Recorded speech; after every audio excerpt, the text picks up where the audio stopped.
क्या आपको लगता है कि हम लोग की कमी है कि हम लोग अपने गुरुकुल परंपरा को नहीं बना पाए या फिर रिस्टोर नहीं कर पाए? बिल्डिंग को हम स्कूल कहते हैं, ये स्कूल है, बिल्डिंग स्कूल नहीं है। 17 साल तक किसी भी बच्चे को कोई मजहबी शिक्षा पाने का अधिकार नहीं होना चाहिए, सरकारी नहीं होना चाहिए। हम लोग की चेतना कब जागेगी कि हम फिर से अपने धर्म पे लौटेंगे, या फिर जो आप जिस परंपरा की बात कर रहे हैं? हमें तो हमारी संस्कृति का नाम तक पता नहीं। मंगल के दिन लड़का जाके कहता है अंडे की रेहड़ी पे खड़ा होके कि भाई साहब प्याज मत डालना, आज मंगल है। अरे तेरा नाश हो जाए, दूसरे का बच्चा खा जाएगा, पर प्याज खाने में तुझे समस्या हो रही है। इस देश में घरों में देसी कट्टे बना के लोगों को जो शूट किया जाता है, धार्मिक यात्राओं पर हमले किए जाते हैं, रामनवमियों और नवरात्रियों को तोड़ा जाता है, ये आतंकवादी हैं। आसपास के देश हैं जो बड़ी दावेदारी ठोकते हैं हम भारत पे हमला कर देंगे। हमारे भीख से रोटी आती है तुम्हारे पास, क्या हमला करोगे भाई? एक बाबा को मैं जानता हूँ, गुरुकुल से पढ़े हैं, 5वीं का सर्टिफिकेट नहीं है, कई हजार करोड़ रुपए की कंपनी है, उनकी मंथली टर्नओवर है, बाबा रामदेव।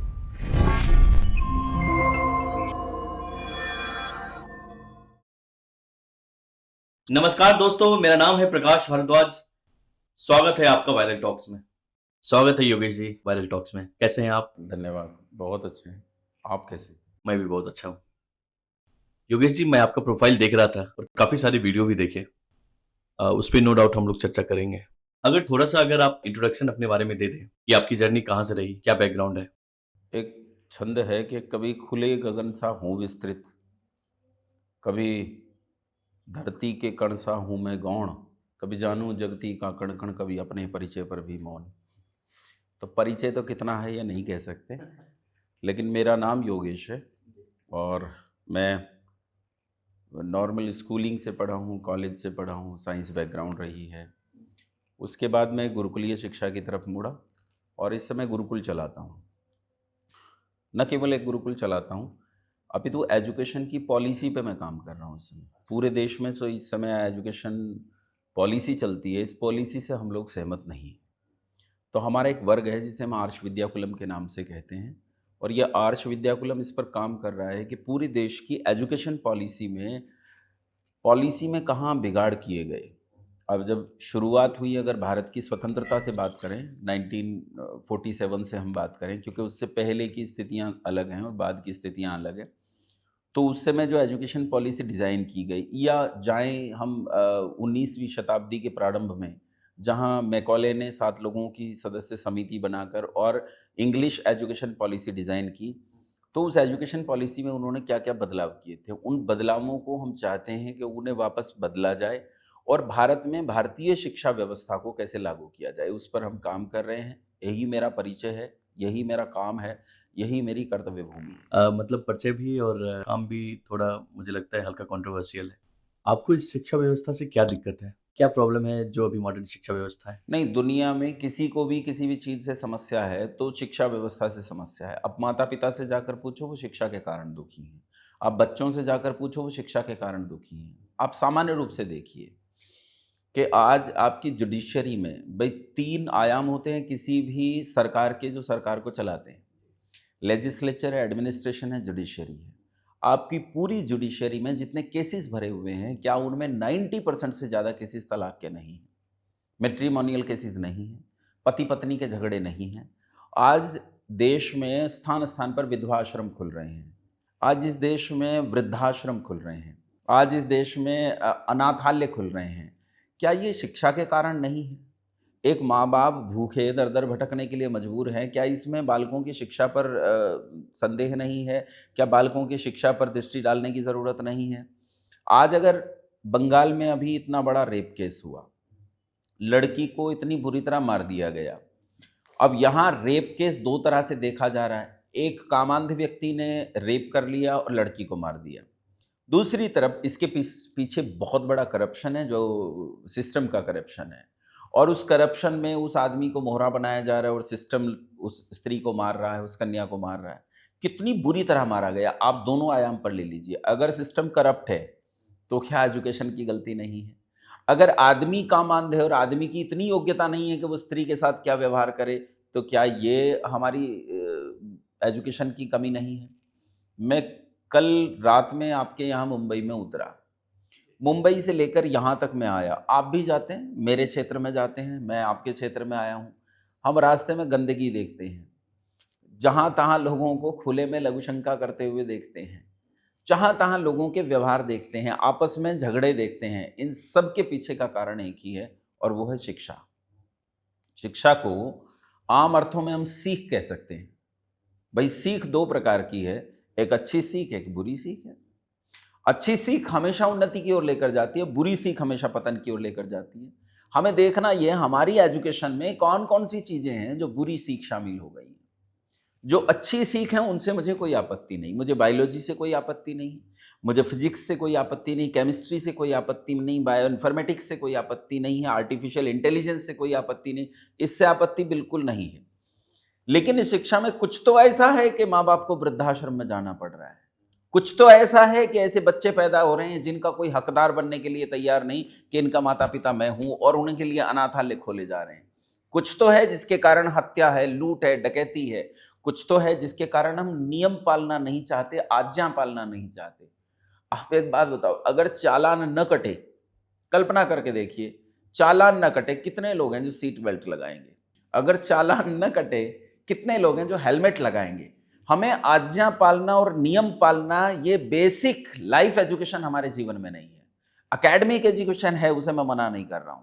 एकेडमिक एजुकेशन है, मैंने a+b का होल स्क्वायर मैंने पढ़ा है, f is equal to minus F मैंने पढ़ा है, मैं e is equal to MC square जानता हूं। एजुकेशन में जो एक पक्ष है एकेडमिक एजुकेशन वो है, लेकिन लाइफ एजुकेशन कहां है? इस शिक्षा में बहुत बड़ा नकार भरा पड़ा है और वो नकार है लाइफ एजुकेशन की कमी। तो हम लोग उस पर काम कर रहे हैं और ये कंट्रोवर्शियल बिल्कुल नहीं है। मैं मानता हूं पूरे देश में इससे ज्यादा सहमति किसी चीज पर नहीं बनेगी यदि आप उस पॉलिसी को दुनिया के सामने रखें। मुझे लगता है जिस शिक्षा पद्धति की बात कर रहे हैं, जो चीज़ चाह रहे हैं कि आप आम जीवन में आए, वो कहीं न कहीं एक पार्टिकुलर किसी न किसी एक फिक्स धर्म व्यवस्था से आती है। अ, अगर मैं गलत नहीं हूँ तो आप सनातनी शिक्षा या वैदिक शिक्षा की बात कर रहे हैं। ये जो हम किसी भी संज्ञा के सामने, किसी नाउन के सामने एडजेक्टिव्स लगाते हैं, वैदिक शिक्षा, सनातन शिक्षा, ये केवल अपनी परंपराओं के कारण हम लगाने लगे हैं। दुनिया में दो की टेबल है, बच्चे पढ़ते हैं, 2 दूनी 4, 2 तिया 6, 2 चौक 8, 2 टू ज़ा 4, 2 थ्री ज़ा 6, बच्चे पढ़ते हैं इस टेबल को। कौन सा संप्रदाय है जो ये कहेगा ये वैदिक पहाड़ा है? कौन कहेगा कि ये सनातनी पहाड़ा है? दुनिया में शिक्षा में ऐसी कौन सी चीज है जिसे हम ईसाइयत, मुसलमानियत या फिर सनातन में बांट सकते हैं? सबके लिए आकाश एक सा, सबके लिए वायु एक सा, सबके लिए जल एक सा, सबके लिए धरती एक सी, आकाश एक सा। जब ये सब कुछ एक से हैं तो इनके साथ व्यवहार भी एक सा होगा। एयर पोल्यूशन वैदिक आदमी नहीं करेगा, मुसलमान करेगा। इसे कौन जस्टिफाई करेगा कि ये जो कर रहा है ये इसका है और ये ठीक है? क्या ये जस्टिफाइड हो सकता है कि भाई फला मजहब का आदमी एयर पोल्यूशन करे या वाटर पोल्यूशन करे या ये साउंड पोल्यूशन करे तो ये जायज है? जो चीज दुनिया के लिए ठीक है वो सबके लिए है। सनातन शब्द का अर्थ यही है। सनातन एक सार्वभौमिक, सार्वकालिक, सर्वव्यापक शब्द है। सनातन में सीमाएं नहीं है। इतना मैं जरूर कहूंगा, एक मुसलमान आदमी अपने बच्चों को जब पढ़ाता है तो उनसे कहता है बेटा एक मुसलमान बनो। ईसाई आदमी कहता है ईसाई बनो। लेकिन सनातन वैदिक धर्म, ये हिंदू धर्म कहता है कि मनुर्भव, मनुष्य बनो। ये किसी को ये नहीं कहता तू हिंदू बन जा, वो कहता तू मनुष्य बन जा। तो मनुष्य बनना बेहद जरूरी है। इसमें एक चीज और आपसे कहूं कि जैसे आपने वैदिक एजुकेशन की बात की, मान लीजिए एक मुसलमान का लड़का डॉक्टर बना, एक ईसाई का लड़का डॉक्टर बना, एक बौद्ध डॉक्टर बना, एक हिंदू डॉक्टर बना। डॉक्टरी तो सबके लिए बराबर है, डॉक्टरी तो सबके लिए बराबर है। अब इसमें समस्या क्या है?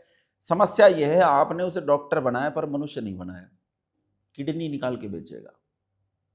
आपने उसे इंजीनियर बनाया पर मनुष्य नहीं बनाया, तो वो सीमेंट नहीं रेत डालेगा। और 1700 करोड़ का पुल आपके प्रदेश में गिरा है, 1700 करोड़ का पुल भर भरा के गिर गया, बनता बनते पुल गिर गया है। ये स्थिति क्यों है? ये स्थिति ये है कि हमारी एजुकेशन लोगों को डॉक्टर, इंजीनियर, IAS तो बनाती है, लेकिन वो उन्हें मनुष्य नहीं बनाती। और उनमें मनुष्यता के अभाव के कारण, जिस लाइफ एजुकेशन की मैं बात कर रहा हूं, इस एजुकेशन पॉलिसी में लाइफ एजुकेशन लैक करती है, उसकी कमी है, वो पूर्ति होनी चाहिए। बस ये है। जैसे कि हम जिस डेमोक्रेटिक कंट्री में रह रहे हैं और जहाँ हम ऐसी परंपरा की बात करते हैं कि हम एक गुरुकुल के रूप में, जो आपका एक ठीक है। उद्देश्य भी चला है, आपको लगता नहीं है कि जो दूसरे रिलीजन के लोग हैं उनको एक्सेप्ट करने में बड़ी दिक्कत होगी? पहली बात। दूसरी बात, जो एजुकेशन सिस्टम है वो कॉमन है सबके लिए, वो किसी भी रिलीजन के लिए हो, हिंदू मुस्लिम सिख ईसाई किसी भी रिलीजन के लिए हो। बट अगर हम ऐसी किसी भी व्यवस्था को लेके आते हैं, शिक्षा व्यवस्था को, आपको लगता है ये उन पे थोड़ा थोपने जैसा हो जाएगा या फिर सब एक्सेप्ट करेंगे उसको? अच्छा, हमें सड़क पर चलते हुए अपने बाएं हाथ पर चलना चाहिए। अब कोई कहे जी मुझ पे जबरदस्ती क्यों थोप रहे हो कि मैं बाएं हाथ की तरफ चलूं, मेरी स्वतंत्रता, मैं दाएं हाथ की तरफ चलूंगा। तो ये कह सकता है वो, और वो सरकार के खिलाफ अपने लोगों को लामबंद करके ये ऐलान भी कर सकता है, भाई साहब इनकलाब जिंदाबाद, मैं नहीं चलूंगा बाईं ओर, मेरी मर्जी। इंडिया में कर भी रहे हैं। अरे इंडिया में क्या कर रहे हैं, मेरे याद है मैं पढ़ता था तो उस समय एक फिल्म आई थी और उसका एक गीत था कि मैं चाहे ये करूं, मैं चाहे वो करूं, मेरी मर्जी, मैं अखबार का कोट सिलवाऊं, मेरी मर्जी। वो बात अलग है कि बारिश होगी तो नंगा रह जाएगा भाई। लेकिन मुख्य मुख्य समस्या ये है कि हम स्वतंत्रता शब्द का अर्थ नहीं समझते। हम स्वच्छंदता और स्वतंत्रता में अंतर नहीं समझते। स्वच्छंदता का अर्थ है बिना किसी सिस्टम के चलना, और स्वतंत्रता का मतलब है किसी सिस्टम में चलना। किस सिस्टम में चलना, तो स्व शब्द आता है कि स्व और तंत्र, यानी अपने सिस्टम में चलना। अब ये अपना सिस्टम क्या है? अगर दुनिया भर में देखो तो अपना सिस्टम क्या है, मेरा सिस्टम कौन सा है? तो दुनिया में जो मेरा है उसी का सिस्टम मेरा सिस्टम है। दुनिया में मेरा कौन है? दुनिया में मेरा कोई नहीं है। पत्नी एक दिन मर जानी है, बच्चे छोड़ जाएंगे या मर जाएंगे, पिता मर जाएगा, दादा दादी, घर में कौन है जो मेरा है? संसार में कोई किसी का नहीं है भाई, एक ही है, परमपिता परमात्मा, वो हम सबका है। इसीलिए उसके सिस्टम में, उसके तंत्र में जीना, इसी का नाम स्वतंत्र है। अब उसका सिस्टम क्या है? ये प्रकृति। जो इस प्रकृति के विरुद्ध काम करता है वो ईश्वर के सिस्टम को नकारता है, और जो ईश्वर के सिस्टम को नकारता है निश्चित रूप से संसार के लिए हानिकारक है। और ऐसा आदमी अगर कुछ ये कहे कि मैं इस बात को नहीं मानता, उस बात को नहीं मानता, तो उसकी बात को कौन मानेगा? रही बात एजुकेशन सिस्टम की, तो एजुकेशन सिस्टम में इन चीज़ों का ध्यान रखा जाए कि भाई किसी के मज़हब को चोट ना पहुंचे। जैसे एक सामान्य सी बात मैं बताता हूं कि 17 साल तक किसी भी बच्चे को कोई मजहबी शिक्षा पाने का अधिकार नहीं होना चाहिए, सरकारी नियम होना चाहिए। सरकार अगर हेलमेट लगाने का नियम बना सकती है, बेल्ट लगाने का नियम बना सकती है गाड़ी में, सरकार बाईं तरफ चलना, दाईं तरफ चलना, इसका नियम बना सकती है, कहाँ खुले में शौच करना है कि नहीं करना है इसका नियम बना, तो सरकार ये नियम भी बना सकती है। 17 साल तक आप उनके जहन में अगर ये भर दोगे, सांप्रदायिक कट्टरताएं भर दोगे, तो वो बालक इस देश के लिए कभी लाभकारी नहीं हो सकता। और उसने विज्ञान पढ़ लिया है, अब उन्हें कहो पढ़ो अपने अपने धर्मशास्त्र। अब बालक अगर अपने धर्मशास्त्र पढ़ेगा तो जो उसमें विज्ञान के अनुकूल होगा उसे स्वीकार करेगा, जो विज्ञान के अनुकूल नहीं होगा उसका मानस उसे स्वीकार नहीं करेगा। किसी मजहब के खिलाफ नहीं है। हाँ, मजहब वाले लोग इसके लिए रिटेलिएट करें, विद्रोह करें, वो रिवोल्ट करें कि नहीं हम तो नहीं, ये तो स्वतंत्रता है ही भारत में, मर्जी है जो चाहे करो। आप जो शिक्षा व्यवस्था की बात कर रहे हैं उसमें क्या पॉइंट्स क्या हैं, किस आधार पे क्या पढ़ाया जाएगा लोगों को, किस तरह की व्यवस्था की बात कर रहे हैं? यही जो चल रहा है, कुछ भी नहीं बदल रहा हूँ मैं। स्कूलिंग नहीं बदल रहा हूँ मैं, कॉलेज एजुकेशन, हायर एजुकेशन नहीं बदल रहा हूँ मैं, फिजिक्स केमिस्ट्री बायोलॉजी नहीं बदल रहा हूँ मैं, कोई धार्मिक शिक्षा उसमें डालने की बात नहीं कर रहा हूँ, बिल्कुल नहीं। मुख्य चीज़ क्या है, हमें ये देखना होगा कि आखिर उन्होंने बदलाव क्या किया। जैसे मैं बताता हूँ, जैसे जिन्होंने भी बदलाव किया, मैं उनके नाम भी लूँगा साफ साफ, उसमें कोई ऐसी दिक्कत नहीं है मुझे। दो चार मुकदमे चलते हैं, 2-4 और हो जाए तो क्या फ़र्क पड़ता है। तो बात यह है कि इस देश में एक गोरी आया, गौरी के साथ खिलजी आया। खिलजी ने आकर जब गांव लूटे, शहर लूटे, यहाँ तक बात समझ में आती है। पश्चिम उत्तर प्रांत से बिहार और ये उत्तर प्रदेश वाला इलाका, यहाँ से असम तक गया। असम में एक हिंदू राजा ने उसकी हत्या कर दी, तब वो अभियान रुका। ये गया इस पूरे इलाके को लूटते हुए, गांव लूटे गए, शहर लूटे गए, पैसा लूटा गया, धंधा लूटा गया, ये सब समझ में आता है, कोई भी लुटेरा इस काम को करेगा। लेकिन जब उसने उदयंतपुरी नाम के विश्वविद्यालय पे हमला किया, जब उसने विक्रमशिला पे हमला किया, जब उसने नालंदा पे हमला किया, ये समझ में नहीं आता। क्यों? क्योंकि वहां तो लंगोटी में रहने वाला आचार्य रहता है, ब्राह्मण रहता है, वहां लंगोटी में रहने वाला बटुक रहता है, ब्रह्मचारी रहता है जो पढ़ता है, भिक्षा मांग कर लाता है, उसी भिक्षा से अपने आचार्य को खिलाता है, उसी भिक्षा को स्वयं खाता है। ऐसे भिक्षुक के पास लूटने के लिए तो कुछ नहीं था, तो उसने यहां हमला क्यों किया? यहां हमला करने की क्या जरूरत थी? 53 यूनिवर्सिटीज पूरे देश में थी, 53 यूनिवर्सिटीज। ऐसी कोई यूनिवर्सिटी नहीं थी जिसमें 10,000 से कम छात्र एक साथ पढ़ते हों। और ये यूनिवर्सिटीज अपने अंतर्गत लाखों नन्हे गुरुकुलों का पालन पोषण करती थी। मैं राजीव दीक्षित को कोट नहीं कर रहा हूं, एडम विलियम्स को कोट कर रहा हूं, जो 7 सदस्यीय दल में से थे मैकॉले के। मैं मैडम मोंटेसरी को कोट कर रहा हूं। 1822 में अंग्रेजों का यह दल, एडम विलियम्स कहता है कि 5 लाख गुरुकुल पूरे देश में मौजूद हैं। भाई 5 से 7 लाख तो गांव हैं, इसका मतलब है प्रत्येक गांव के लिए एक गुरुकुल मौजूद है, इसमें कोई संदेह नहीं है। अब ये सारे गुरुकुल नष्ट किए गए, ये सारे विश्वविद्यालय नष्ट किए गए, इसके पीछे का कारण क्या है? दक्षिण अफ्रीका के एक बहुत बड़े व्यक्तित्व हुए हैं, नाम नेल्सन मंडेला, आपने खूब सुना होगा। नेल्सन मंडेला ने कहा, अगर आपको किसी जाति को गुलाम बनाना है, किसी देश को, किसी जगह को गुलाम बनाना है, तो सबसे पहले आपको उनकी संस्कृति को नष्ट करना पड़ेगा, और संस्कृति को नष्ट करने के लिए उनकी शिक्षा को नष्ट करना पड़ेगा, और उनकी शिक्षा को नष्ट करने के लिए उनके शैक्षणिक संस्थान और उनकी शिक्षा नीति को नष्ट करना पड़ेगा, और उसके बाद वहां अपने शिक्षण संस्थान, अपनी शिक्षा नीति को लागू करना पड़ेगा। यही खिलजी ने किया और यही मैकॉले ने किया। दोनों ने हमारी शिक्षा नीति को नष्ट किया, अपनी शिक्षा नीति को स्थापित किया। आज पूरे भारत में आप चले जाइए, आपको हाईवे, शहर शहर, कॉलोनी, चप्पा चप्पा, आपको चारों तरफ मदरसों की बाढ़ मिलेगी। कौन जगह है जहां मदरसा नहीं है? लेकिन क्या आप मुझे इसी तरह गुरुकुल दिखा सकते हैं?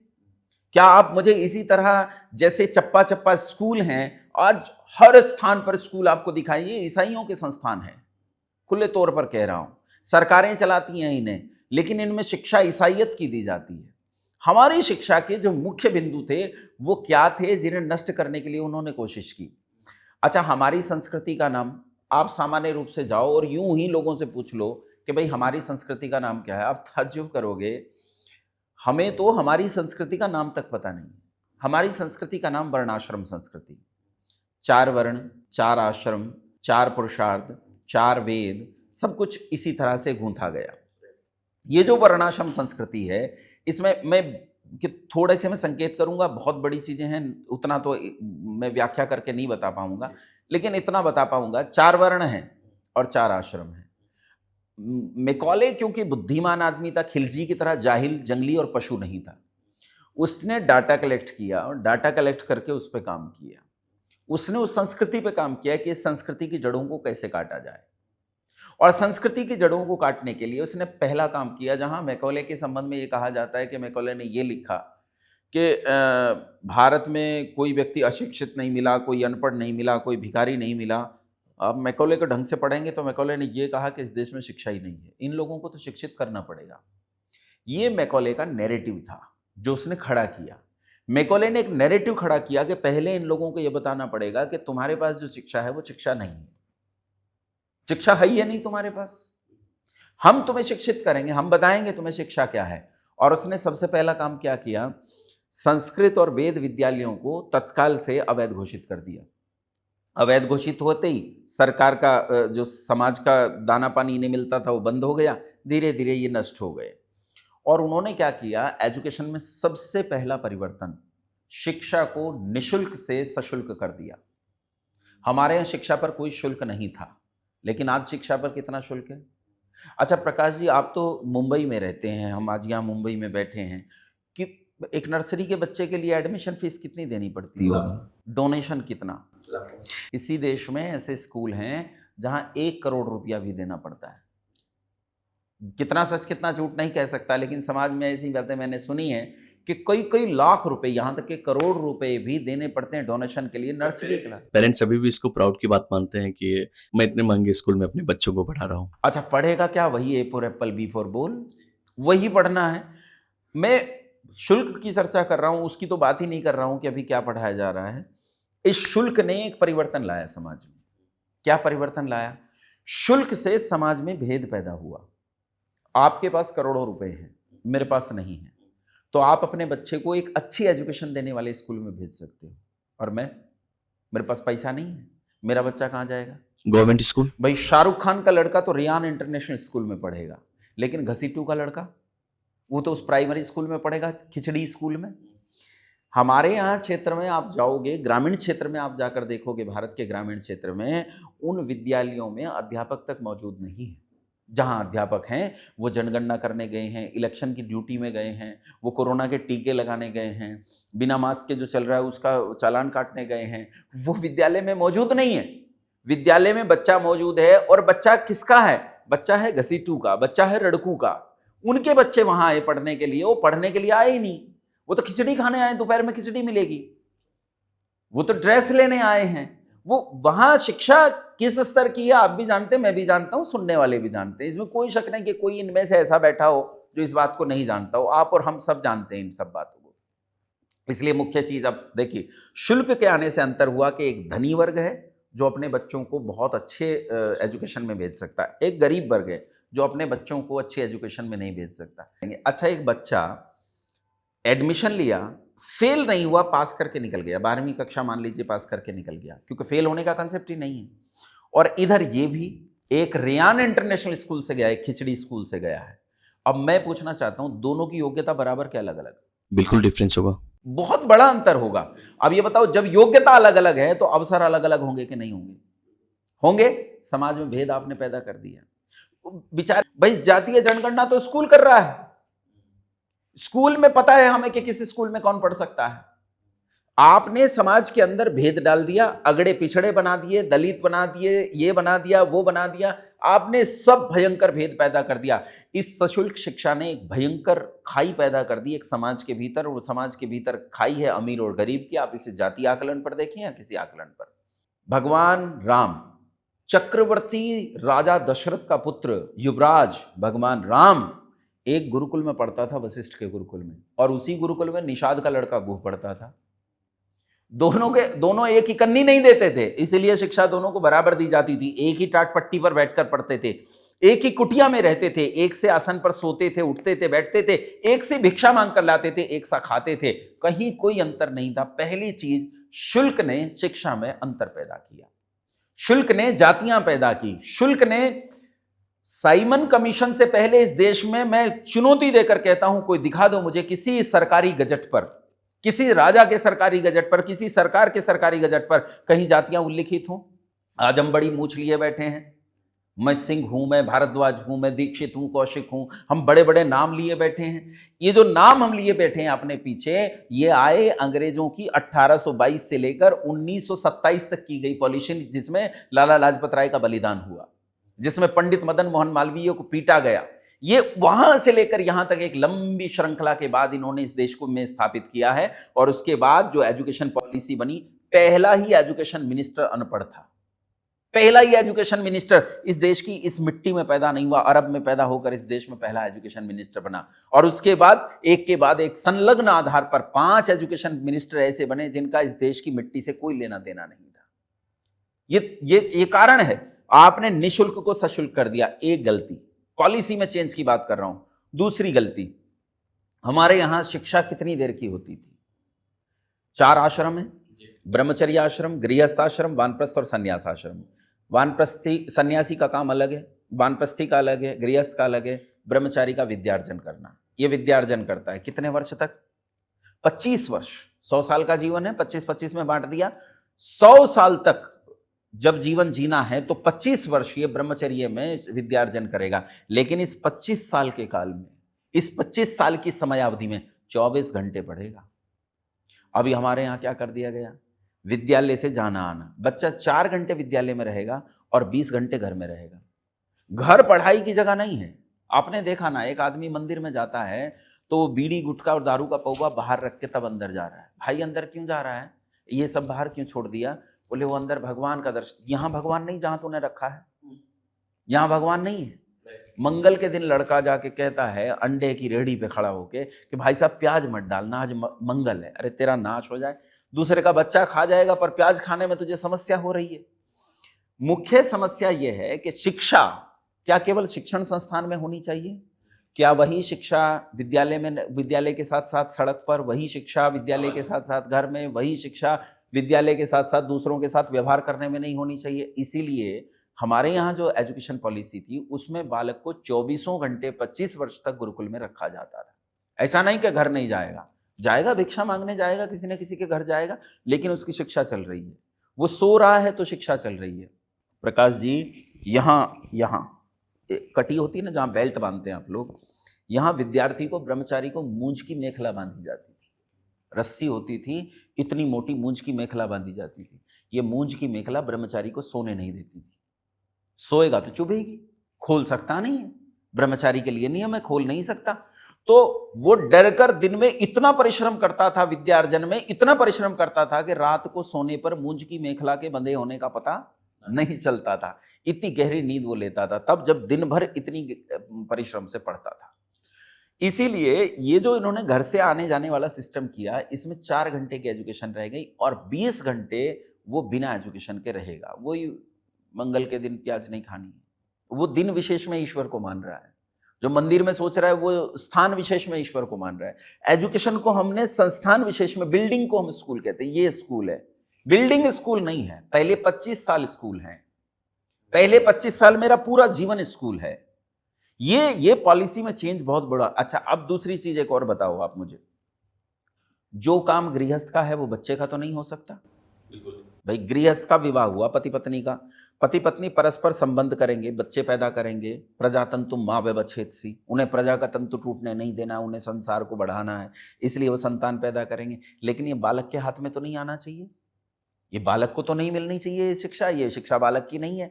लेकिन जो बालक 20 घंटे अपने घर में रहेगा, दिन रात चाचा चाची, ताऊ ताई, भाई भाभी, माता पिता, इनके बीच में रहेगा, क्या ऐसा नहीं हो सकता कि वो कभी ना कभी इनके आपत्तिजनक स्थितियों और समयों को देख ले? देखेगा ना। बिल्कुल देखेगा। अब जो गुरुकुल में रहेगा, आपका झगड़ा देखेगा, आपके अंदर जो करप्शन है उसको महसूस करेगा, देवरानी जेठानी के झगड़े देखेगा, बाप का झूठ देखेगा, दादा का झूठ देखेगा। इसलिए एजुकेशन हम किसी शिक्षण संस्थान में नहीं बंद कर सकते। पहले 25 साल पूरी तरह शिक्षण संस्थान में ही बालक रहे, यानी पूरी तरह बोर्डिंग एजुकेशन सिस्टम होना चाहिए। स्कूलिंग पूरी तरह बोर्डिंग होनी चाहिए कम से कम। हमने अभी हायर एजुकेशन की तरफ सोचा भी नहीं है, हम केवल स्कूलिंग एजुकेशन, जो 19 करोड़ 20 करोड़ छात्र पढ़ते हैं कक्षा 1 से लेकर कक्षा 12 तक, इन 19-20 करोड़ लोगों के बच्चों के बीच के लिए कह रहा हूं कि इनकी पूरी एजुकेशन एक जगह होनी चाहिए, पूरी तरह निःशुल्क होनी चाहिए, एक इकन्नी माता पिता की खर्च नहीं हो, टॉफी से लेकर और विदेश यात्रा तक का खर्च गवर्नमेंट उठाए। अच्छा, आपने कुछ चीज़ें जो अभी चर्चा में बताई कि एक बड़ी चीज़ बताई कि जब हम लोग हाईवे के किनारे जाते हैं और मदरसे देखते हैं, स्कूल देखते हैं मिशनरी वाले, जब अंग्रेज आए तो उन्होंने तो सारी व्यवस्था खराब की। वो तो मुसलमानों के लिए भी उतने हानिकारक हुए जितने हिंदुओं के लिए हुए। तो उसके बाद जो स्कूल प्रथा चली या मदरसे चल रहे हैं, तो उन्होंने अपने हिसाब से जो उनके धर्म के लिए सही था उन्होंने किया। क्या आपको लगता है कि हम लोग की कमियाँ, कि हम लोग अपने गुरुकुल परंपरा को नहीं बना पाए या फिर रिस्टोर नहीं कर पाए फिर से? हमारी कमी तो है ही, इसमें क्या शक है। क्योंकि हम अक्सर, हमारी दिक्कत क्या है कि हम अक्सर बोल देते हैं यार ईसाई वाले कन्वर्ट कर रहे हैं, मिशनरी वाले कन्वर्ट कर रहे हैं, या उनकी स्कूलिंग आ गई, या फिर मदरसों में पढ़ाई हो रही है, तो हमें तो किसी ने रोका नहीं है, हम तो संख्या में भी ज़्यादा हैं, तो कहाँ दिक्कत है हमारे साथ में? देखिए, एक छोटा सा उदाहरण देता हूँ, मेरी मतलब परिवार से उदाहरण है। जी। कहीं किसी वक्तव्य से कोई बंधु नाराज हो गए, मुस्लिम स्कॉलर कोई नाराज हो गए, मेरे घर पे आए, मुझसे बोले कि मुझे बात करनी है, कुछ बहुत गुस्से में थे, आवेश में थे। तो मैंने कहा मैं कुछ लिख रहा हूँ, आप बैठिए, चाय पीजिए, मैं लिख के आता हूँ, एक पृष्ठ पूरा करके आता हूँ। तब तक मेरी बेटी आपके लिए चाय बना दी। बेटी बोली, पिताजी प्रश्न मैं पूछ लूँ? जब तक आप आओ मेरे कुछ प्रश्न हैं, मैं पूछ लूँ? मैंने कहा तू पूछ ले। तो वो वहाँ बैठी और वो स्कॉलर थे, विद्वान थे, अपने इल्म के, अपने आलिम थे। मतलब वो दो होते हैं, एक हाफिज एक आलिम। हाफिज मतलब रट्टू होते हैं, आलिम मतलब जो जानकार होते हैं, शब्द और अर्थ को जानते हैं। तो उसने उनसे पूछा कि मुल्ला जी, ये जो कुरान है ये खुदा की बात है कि ऐसी लोगों ने बनाई? बोले नहीं, खुदा की बात है। पूछा किसे मिली? कहा ये पैगंबर को मिली। तो मेरी बेटी ने कहा कि मुझे क्यों नहीं मिली? ईश्वर की तो सभी संतानें हैं, मुझे क्यों नहीं मिली? तो उन्होंने कहा कि बेटा वो ऐसा होता है कि उनमें ऐसे गुण थे इसलिए उन्हें दी। तो पूछा गुण देने वाला कौन? तो गुण देने वाला ईश्वर। तो वही गुण ईश्वर ने मुझे क्यों नहीं दिए? फिर पक्षपात आ गया। तो उन्होंने कहा भाई अब ये नहीं कह सकते कि उन्होंने पूर्व जन्म में बहुत अच्छे कर्म किए थे, क्योंकि पूर्व जन्म तो है ही नहीं। ये गड़बड़ हो गई। अब उनके पास इस बिटिया के सवाल का कोई जवाब नहीं था, तो उन्होंने कहा कि मैं पूछ के आके बताऊंगा। मेरी बिटिया बोली आज तक ऐसे 8-10 लोग आए जिन्होंने ये कहा कि पूछ के आके बताऊंगा, वापस लौट के नहीं आए। मुख्य चीज ये है, आपने अपने बच्चों को शिक्षित नहीं किया है। अगर आपने अपने बच्चों को तर्क सिखाया होता तो तर्क सीखने पर गड़बड़ी नहीं, हमने अपने बच्चों को चमत्कार सिखाए। हमने धर्म के नाम पर बच्चों को चमत्कार परोसे। तो ये गलतियां मतलब अपने धर्म की है 100% है जी। 100% है हमारी गलतियां हैं। और ये आज से नहीं है, ये बहुत लंबा काल हो गया है भाई। 5000 साल का महाभारत हुआ, ये तो सारी दुनिया स्वीकार करती है। और महाभारत से भी 600-700 साल पहले बिगाड़ आना शुरू हो गया। पितामह भीष्म भरी हुई युवावस्था में, जब वो गुणों की खान है, पूरी दुनिया में उनके समान गुणी आदमी दूसरा कोई नहीं है, 80 साल का पिता विवाह कर रहा है, बच्चा प्रतिज्ञा कर रहा है मैं आजीवन ब्रह्मचारी रहूंगा, कभी इस राजगद्दी पर नहीं बैठूंगा। बिगाड़ तो यहीं आ गया। गलती कर दी ना पितामह भीष्म ने, मतलब पूजनीय है। मैं जब उनका नाम भी लेता हूं तो हाथ जोड़ने के लायक, इतने गुणों से भरे हुए हैं, लेकिन कितनी बड़ी गलती की कि सिंहासन को अयोग्य लोगों की झोली में डाल दिया। बाद में जो पैदा हुए उनमें अयोग्य पैदा हुए, संतान तक पैदा नहीं कर सके। चित्रवीर्य विचित्रवीर्य आदि जो पैदा हुए थे, चित्रांगद और विचित्रवीर्य आदि जो पैदा हुए, ये तो संतान पैदा नहीं कर सकते, नियोग से संतान पैदा की गई। और उसके बाद आने वाले लोगों ने राज्यसभा में बैठकर जुआ खेला, पतन तो शुरू हुआ। बिगाड़ हमारा है। मैं तो खुद कहता हूं, देखो आप एक बात कह रहे हो कि ईसाई मिशनरीज लोगों को कन्वर्ट कर रही हैं, मुसलमान कन्वर्ट कर रहे हैं, और मुसलमान हमारे लिए खतरा है, ईसाई हमारे लिए खतरा है। कहां खतरा है? मैं छोटा बच्चा था, मैं ग्रामीण क्षेत्र से आता हूं, पश्चिमी उत्तर प्रदेश में, और वहां हमारे यहाँ खाद के कट्टों पर मुहर लगी आती थी। मेरे बचपन में मैंने देखा 3 या 4 बच्चे घर में लगे अच्छे। फिर इन्होंने नारा बदल दिया, कहने लगे हम दो हमारे दो। तो अब फिर इन्होंने नारा बदल दिया, ये कहने लगे शेर का बच्चा एक ही अच्छा। ट्रैक्टर ट्रॉली के पीछे लिखा जा रहा है, अब नया आ गया है, नो चाइल्ड पॉलिसी बोलते हैं, और पीछे लिखा जा रहा है बच्चा ना बच्ची नींद आए अच्छी। अब ये बताओ, इसमें किस मुसलमान ने आपका नुकसान कर दिया, किस ईसाई ने आपका नुकसान कर दिया? 2 पीढ़ी बीती, आप खत्म, आपको किसी शत्रु की कोई जरूरत नहीं, अब तो स्वयं समाप्त हो जाओगे। मैं वही बोला, चलो अब तो ना अंग्रेज है ना गौरी है, तो अब तो कोई नहीं। हम स्वयं भी तो, हम अपने बालकों को कोई धार्मिक शिक्षा देना नहीं चाहते। कारण क्या है? धर्म को भी हमने ऐसा ढकोसला बना दिया है, ऐसा पाखंड और आडंबर बना दिया है कि बालक धर्म के नाम से डर जाए। जब उसे ये पता चलेगा यहाँ पूजा में अगर तू बैठ गया और ये पूजा 2.5 घंटे चलने वाली है, तो बच्चा तो भागेगा। अगर बच्चे को पता हो तेरा नित्य कर्म है 5 मिनट में खत्म हो जाएगा।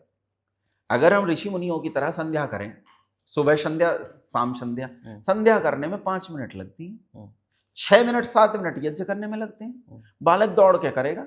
लेकिन आप यज्ञ को बना दो 3 घंटे का। विशेष यज्ञ जब होते हैं उत्सव पर तो चलो जो करते हैं, लेकिन नित्य जो पूजा कर्म हमारे हैं उन्हें हमने इतना लेंदी, इतना ज्यादा उसमें हमने क्लिष्टता डाल दी है कि आज इतना कॉम्प्लेक्स हो गया है, इतना लोगों के लिए मुश्किल हो, समझना मुश्किल है, समझ में नहीं आता है। जब हमने ही अपने लोगों को धर्म के बारे में शिक्षित करना बंद कर दिया। अच्छा, धर्म क्या है प्रकाश जी? सामान्य रूप से देखें, धर्म क्या है? डूज एंड डोंट्स, रूल्स, क्या करना है क्या नहीं करना है, इसी का नाम तो धर्म है। भाई मैं अंडा खाऊं या ना खाऊं, मैं मांस खाऊं या ना खाऊं, मैं सुबह व्यायाम करूं या ना करूं, लॉ का मतलब ही धर्म है। धर्म लॉ है। ऋषियों ने जो कानून बनाए उसी का नाम धर्म है। ऋषि हमें कहता है ऐसा जियो ऐसा मत जियो, चोरी मत करो, झूठ बोलते, सत्यान्न प्रमदितव्यम, धर्मान्न प्रमदितव्यम, स्वाध्याय प्रवचनाभ्याम मां प्रमदितव्यम, यही तो धर्म है। वो कहते हैं सत्य में प्रमाद मत कर, धर्म में प्रमाद मत कर, सत्यम वद धर्मम चर, स्वाध्याय प्रवचनाभ्याम मां प्रमदितव्यम। तैत्तिरीय उपनिषद साफ साफ पढ़ा रहा है कि शिक्षा क्या है। स्वाध्याय में प्रवचन में प्रमाद मत कर, मतलब पहले स्वयं शिक्षित बन, फिर दूसरों को शिक्षित बना। लेकिन समस्या हमारी क्या है? हम तो चमत्कार के चक्कर में हैं। मैं पढ़ना नहीं चाहता, पर यह चाहता हूं प्रकाश जी मुझे कोई मंत्र दे देना, मैं पास हो जाऊं। मैं फैक्ट्री में परिश्रम करना नहीं चाहता, पर यह चाहता हूं कि प्रकाश जी मुझे कोई ताबीज दे दे, मैं डोरा गंडा ताबीज बांधूंगा और मेरी फैक्ट्री चल जाएगी। मैं गारंटी देता हूं ऐसी डोरे गंडे ताबीज से कोई फैक्ट्री चल जाए, किसी को शिक्षा मिल जाए। जहां चमत्कार है वहां धर्म नहीं होता, या यूं कह दूं कि चमत्कार केवल मूर्खों में धर्म होता है, बुद्धिमानों में, विद्वानों में चमत्कार धर्म नहीं होता। एक ही तरीका है उन्नति का, वो है पुरुषार्थ पुरुषार्थ पुरुषार्थ। पुरुषार्थ के अलावा दूसरा कोई तरीका नहीं है। धर्म के मार्ग पर चलो, क्या करना है क्या नहीं करना है इसे ठीक से जानो, यही धर्म है। मेरा सवाल फिर वही है कि हम लोग की चेतना कब जागेगी कि हम फिर से अपने धर्म पे लौटेंगे, या फिर जो आप जिस परंपरा की बात कर रहे हैं, जो अंग्रेजों से या फिर जो पिछले गौरी और खिलजी आने से नुकसान हुआ है हमारा, हम उसको कब से फिर से वापस ला पाएंगे? और उसके लिए जो चाहिए, लोगों में जो चेतना चाहिए, उसकी क्या उस लगता है कि अब हम लोग जिस जगह पे 2024 में बैठे हैं, लोग इतने जागरूक हुए हैं? या जैसे आप बोल रहे हैं कि गुरुकुल, मैं अगर बॉम्बे की बात करता हूँ या दिल्ली की मेट्रो सिटी की, मुझे नहीं लगता कि बहुत सारे पेरेंट्स इस बात के लिए रेडी होंगे कि उनके बच्चे गुरुकुल में बैठे। शुरुआती डिस्कशन में हमने चर्चा की थी कि हर कोई चाहता है कि अपने बच्चों को बड़े स्कूल में पढ़ाएँ, बट उस बड़े स्कूल में गुरुकुल कब नाम आएगा कि भाई मैं उस बड़े गुरुकुल में अपने बच्चे को पढ़ाऊँ? तो इसके लिए जो चेतना की जागरूकता है, इसकी शुरुआत कैसे होगी? ये इसमें 2 प्रश्न पूछे आपने। जी। पहला तो ये धर्म के प्रति राष्ट्रीय चेतना कैसे जागृत हो? जी। दूसरा प्रश्न है कि आधुनिक लोग अपने बच्चों को गुरुकुल में नहीं भेजना चाहते, तो हम क्यों उन पे ऐसी बाध्यता थोप दें? और इससे कैसे हम लोगों के माइंडसेट को बदल पाएँगे कि वो गुरुकुल में अपने बच्चों को भेजें? कोई ज़रूरत नहीं है बच्चों को गुरुकुल में भेजने की। हुँ। दूसरे सवाल का जवाब पहले दे देता हूँ, जी। पहले का बाद में दूँगा। हुँ। कोई ज़रूरत नहीं है अपने बच्चों को गुरुकुल में भेजने की। आप इस एजुकेशन सिस्टम में परिवर्तन क्यों नहीं करते? जो एजुकेशन सिस्टम चल रहा है, आप इसे यूँ ही चलाइए। हुँ। आप इसमें वर्णाश्रम शिक्षा के गुण क्यों नहीं लाते हैं? आप इसी में वर्णाश्रम शिक्षा के गुण लाइए। कोई नहीं चाहता कि उसका बच्चा बुढ़ापे में उसे लात मार के घर से बाहर निकाल दे। राइट। सब चाहते हैं मेरा बच्चा एकेडमिक एजुकेशन के साथ-साथ लाइफ एजुकेशन ले। हुँ। कोई भी नहीं चाहता। दुनिया का खराब से खराब शराबी भी ये नहीं चाहता तेरी संतान शराब पिए। वो चाहता है मेरी संतान शराब ना पिए। मैं पीता हूँ, मैं नहीं रोक पा रहा हूँ, लेकिन मेरी संतान शराब ना पिए। दुनिया का खराब से खराब आदमी भी नहीं चाहता कि मेरे बच्चे भी खराब बने। सब चाहते हैं मेरे बच्चे अच्छे बने। हमें इस एजुकेशन सिस्टम को बदलने की ज़रूरत है, पहली चीज़। राष्ट्रीय चेतना का मूल आधार तो यही है। हुँ। तो ये मज़हबी शिक्षा 17 साल तक पूरी तरह बंद होनी चाहिए। किसी मदरसे में, मैं तो कहता हूँ, मैं तो गुरुकुल चलाता हूँ, मैं तो कह रहा हूँ किसी भी शिक्षण संस्थान में कोई मज़हबी शिक्षा नहीं दी जानी चाहिए, बंद करो इन्हें। 17 साल के बाद जब बालक जवान हो गया, उसकी बात समझ में आने लगी, अब जो चाहे सो करे, अब उसकी मर्जी। अरे सामान्य बात होती है, कोर्ट में भी माइनर की बात नहीं मानी जाती है। कोर्ट भी माइनर की बात नहीं मानता है। कोर्ट भी अगर बात मानता है तो बच्चा जब जवान हो जाता है उसकी बात मानी जाती है। माइनर की बात कौन मानता है? माइनर की गवाही कौन मानता है? इसीलिए बच्चों को पहले माइनर से बाहर निकल जाने दीजिए, तब उन्हें सोचने दीजिए उन्हें मज़हबी शिक्षा लेनी है कि नहीं लेनी है, और कितनी लेनी है और कैसे बढ़ना है। एक चीज़। दूसरी चीज़, जो आपने पहले प्रश्न पूछा था कि राष्ट्रीय चेतना कैसे जागृत हो? केरल से निकलकर आदि गुरु शंकराचार्य पूरे भारत में छा गए जी। और पूरे भारत के बाहर तक गए। ये वो काल है जब इस पूरे देश में विधर्मियों का तांडव हो रहा था। ये वो समय है जब इस देश में सनातन धर्म का सूर्य लगभग डूब चुका था। अगर मैं आदि गुरु शंकराचार्य से पहले की बात करूं, उज्जैन वाली प्रसिद्ध घटना कुमारिल भट्ट की, उस समय कुमारिल भट्ट को उस रानी ने रोते हुए यही कहा था कि सनातन धर्म का सूर्य डूब चुका है, और मेरी समझ में ये नहीं आता कि ये उदय कैसे होगा। कुमारिल भट्ट ने चेतावनी दी कि ना, ऐसा मत कह, जब तक संसार में कुमारिल भट्ट जीवित है तब तक सनातन धर्म के सूर्य को कोई अस्त नहीं कर सकता। अब कुमारिल भट्ट वहां से निकलकर घर आए, अपनी कुटिया में बैठ के सोचे, डींग तो मारा है बहुत बड़ी बड़ी, अब करेगा क्या? 20 साल का लड़का, 20-22 साल का छोरा, वो क्या करेगा भाई? क्या परिवर्तन कर देगा? लेकिन उस लड़के ने एक आत्मघाती निर्णय लिया। उन विधर्मियों के गुरुकुल में अपनी पहचान छिपा कर एडमिशन लिया, और उसके बाद उसने पूरी एजुकेशन सिस्टम को बदल दिया। आदि गुरु शंकराचार्य के आगमन तक कुमारिल भट्ट से लेके ये पूरा का पूरा एजुकेशन सिस्टम पर काम था। पूरे देश के एजुकेशन सिस्टम को बदला गया। ये मैं आदि गुरु शंकराचार्य की बात कर रहा हूँ तो कुमारिल भट्ट की बात कर रहा हूँ, आचार्य चाणक्य की 2500 साल पुरानी बात कर रहा हूँ, नहीं, अर्वाचीन में भी। अर्वाचीन काल में स्वामी दयानंद सरस्वती ने जब इस देश में पदार्पण किया, उस समय जब पाखंड चरम पर था, चमत्कार को लोगों ने धर्म मान लिया था, मूर्खताओं को लोगों ने धर्म का हिस्सा मान लिया था, बलि प्रथा, सती प्रथा, बाल विवाह आदि इस कदर धार्मिक चीजें बन चुकी थी कि लोग इन्हें ही धार्मिक मानते थे। ऐसे में एक व्यक्ति ने चट्टान की तरह खड़े होकर इस चमत्कार का, इस मूर्खता का विरोध किया, गालियां खाई, जहर खाया, अंततोगत्वा जहर देकर जान से मार डाला गया। और एक चीज और मैं यहाँ स्पष्ट तौर पर उल्लेख करना चाहता हूँ, स्वामी दयानंद सरस्वती की हत्या हुई, अनेक महापुरुषों की हत्या हुई, लेकिन आप आश्चर्य करोगे, स्वामी दयानंद सरस्वती को मुसलमानों ईसाइयों ने अकेले नहीं मारा। हमारे लोग साथ मिले तब मारा गया, हमारे लोग साथ मिले तब जहर दिया गया, तब मारा गया। आज वही लोग चारों ओर घूमते हैं नाटक करते हुए, लेकिन स्वामी दयानंद सरस्वती ने भी शिक्षा में परिवर्तन करने का ही प्रयास किया। उनका जो पूरा फोकस था वो शिक्षा पर था। उनके बाद आने वाले उन्हीं के एक शिष्यों में पंडित गुरुदत्त विद्यार्थी ने डीएवी स्कूल्स की चेन खोली पूरे देश में। लेकिन गुरुदत्त विद्यार्थी भी जिस शिक्षा को स्थापित करना चाहते थे कर नहीं पाए, असफल हुए। दयानंद एलोवैदिक नाम। हाँ, दयानंद एंग्लो वैदिक के नाम से। लेकिन एलोवैदिक। इस एजुकेशन को खड़ा होना पड़ेगा। कभी कभी कोई कहता है तो होगा कैसे, तो मैं कहता हूँ बिल्कुल। कल की अवतार करेगा। ये कल की अवतार कौन है, तो कहते हैं नया अवतार जन्म लेने वाला है, वो बदलाव करेगा। तो शिक्षा में परिवर्तन कौन करेगा, कल की अवतार परिवर्तन करेगा।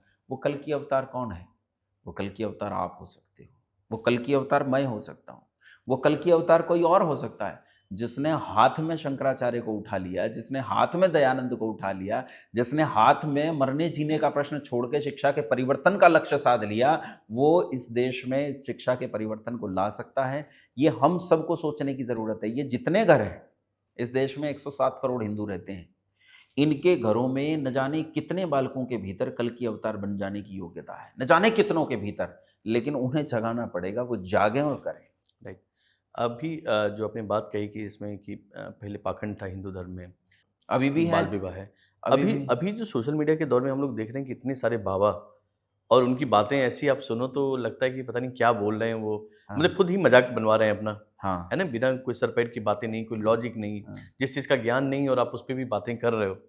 जरूरी नहीं ना कि आप कथावाचक हो तो आपको विज्ञान की भी जानकारी हो, जरूरी नहीं है। बट चूंकि आप ऐसे गद्दी पे बैठे हो जहाँ सवाल किए जा रहे हैं तो आप फिर भी जवाब दे देते हो। तो ऐसी चीज़ों से लगता है कि हमारी हमारी प्रतिष्ठा में या सनातन धर्म की इमेज में छवि आती है और ऐसे लोगों पे कोई पाबंदी होनी चाहिए। बिल्कुल पाबंदी होनी चाहिए और इन्हें धर्म के विषय में बोलने का कोई अधिकार नहीं है। कथा कर रहे हो, कथा करो। इन पे एक चीज़ और होनी चाहिए, ये धर्म संसद करे कि सरकार करे, इस पे विचार किया जा सकता है। लेकिन अगर ये कथा से इतर गलत बातें उसमें जोड़ते हैं, तो उन पर निश्चित रूप से ये वो होना चाहिए। आपने कहा कि पहले भारत में पाखंड था, अभी बहुत पाखंड है। क्या इस समय भारत में पाखंड नहीं है? मुझे तो लगता है अभी ज़्यादा चरम पे है। जहाँ तहाँ सड़क के बीच में एक हरी चद्दर डाल दी और वहाँ सड़क हाईवे जाम कर दिया। हमारे यहाँ गाजियाबाद में रेलवे स्टेशन पे मजार बनी हुई है। किस कदर पाखंड है, पाखंड ने चरम छू रखा है। रही बात हमारे देश के बाबाओं की, अब इनकी क्या कथा करूं जो अली अली मोला मोला गा रहे हैं, जिन्हें यही पता नहीं है कि ईश्वर के नाम की सिद्धि कैसे होगी। इनसे क्या चर्चा की जा सकती है और ये क्या परिवर्तन ला सकते हैं और क्या परिवर्तन ये ला पाएंगे। मुख्य चीज ये है, ये अपने ही महापुरुषों को बदनाम करने में कहीं पीछे नहीं। अपने ही महापुरुष को, हमें श्री कृष्ण पर लांछन लगाना बड़ा आसान है, हमें भगवान श्री राम पर लांछन लगाना बड़ा आसान है। आप थोड़ा सा रो, थोड़ी सी करुणा वाली कथा करो, लोग भी आपके साथ रोएंगे। 50 चेले बीच में होंगे, 50 चेले कहेंगे भाई मेरे साथ तो गुरुजी ने ऐसा कह दिया था, एक गंडा ताबीज दे दिया था, या गुरुजी ने भभूत दे दी थी, उससे मेरा व्यापार चल गया, मेरी बीमारी, मैं हो सकता हूँ। बाबा बनना बहुत आसान है, मैं यूं बन के दिखाऊं यूं। आपको भाषा अच्छे से आती हो, संस्कृत अच्छे से आती हो, आप 10-20 लोग मेरे चेला वर्ग में शामिल हो जाओ, वो तो हिस्सा पत्ती बांट लेंगे बाद में जो पैसा आएगा। मैं आपको लोगों के बीच में बिठाऊंगा, मैं बोलूंगा और मैं कहूंगा कि आप बताओ जी। हाँ जी, मैं पिछली बार बाबा जी के पास आया, जब इन्होंने मुझे भभूत नहीं दी थी तब मेरी दोनों किडनी खराब थी। इन्होंने मुझे भभूत दे दी, अब 15-20 किडनी है मेरे पास, 2 तो पेट में, बाकी मैं थैले में ले रहा हूँ। ऐसी बिना सिर पैर की बातें सब चलती हैं। एक छोटा सा झूठ मैं आपको बताना चाहता हूं जो पूरे देश में फैलता है, जैसे भगवान श्री राम के संबंध में फैलता है। भगवान श्री राम पर अग्नि परीक्षा और उसके बाद मैया सीता के साथ जो गड़बड़ी हुई है, जो बातें कहानी कथाएं हैं, ये भवभूति की है, ये भवभूति के उत्तर रामचरितम की है। वो उसे रामायण कह के परोसते हैं। दूसरे रामचरित मानस को रामायण कह के परोसा जाता है। भाई 2 महान कवि हुए, एक ऋषि वाल्मीकि हैं जो अलग भाषा के थे, संस्कृत के थे, एक रामचरित मानस हुए जो अवधी के थे, बाबा तुलसीदास। ये महान कवि हुए। क्या काव्य है साहब, ऐसा कमाल का काव्य। क्या आजान भुज शर चाप धर संग्राम जित खर दूषणम कंदर पगुणित अमित छवि नवनील नीरद सुंदरम। क्या प्रवाह है और क्या अंत्यानुप्रास है। लेकिन मैं रामचरितमानस में जबरन वाल्मीकि जी को डालने की कोशिश करूं और वाल्मीकि रामायण में जबरन रामचरितमानस को डालने की कोशिश करूं, ये महामूर्खता है, ये महामूर्खता है। दो अलग अलग यात्राएं हैं भाई। वाल्मीकि के राम अपनी यात्रा पर हैं, रामचरितमानस के राम अपनी यात्रा पर हैं। वो कुमार विश्वास जी एक कार्यक्रम चलाते हैं अपने अपने राम, तो उनके दोनों के अपने अपने राम हैं। आप इसमें मिलावट करने की कोशिश मत करो। एक चीज बताऊं आपको, रावण के चरित्र को गड़बड़ किया गया, रावण का बेचारे का कैरेक्टर एसिसिनेशन किया गया। रावण एक नंबर का गुंडा बदमाश, उसे विद्वान बताते हैं। ये कितनी बड़ी गलत बात है, ये अच्छी बात थोड़े है। रावण पे एक आरोप लगाया जाता है कि रावण जो है वो अपनी बहन का बदला लेने वहां आया और उसने जगत जननी मां भगवती सीता का अपहरण कर लिया। ये कथावाचकों ने कथा को देखा ही है कि नहीं देखा है? ये इस बात को समाज के बीच में क्यों लाने का प्रयास नहीं करते कि ये झूठ है? ये इतना बड़ा झूठ है जितना आकाश में फूल खिल जाने के बराबर है कि रावण इसलिए लेने आया क्योंकि उसकी बहन का अपमान हो गया। आप वाल्मीकि रामायण उठा के पढ़िए, शूर्पणखा एक कामांध स्त्री थी। राम जी के अद्भुत कौशल को देखकर, शरीर लंबा चौड़ा भयंकर शरीर है, आप सोचो ना कि सुग्रीव के पास गए, कहा मैं बाली को मार दूंगा। सुग्रीव ने कहा मुझे यकीन नहीं है भैया, उसे कोई मार ही नहीं सकता, तो अद्भुत ताकत है उसकी, उसे मारा नहीं जा सकता। उसके सामने आके आदमी उसकी आंख में आंख डाल के देख ले, आधा बल तो उसका यूं ही खत्म हो जाता है। तो राम जी ने कहा नहीं तू यकीन कर, मैं सामान्य व्यक्ति नहीं हूं। उसने कहा मैं यकीन नहीं करूंगा। बोले परीक्षा कर ले। कहा चलो।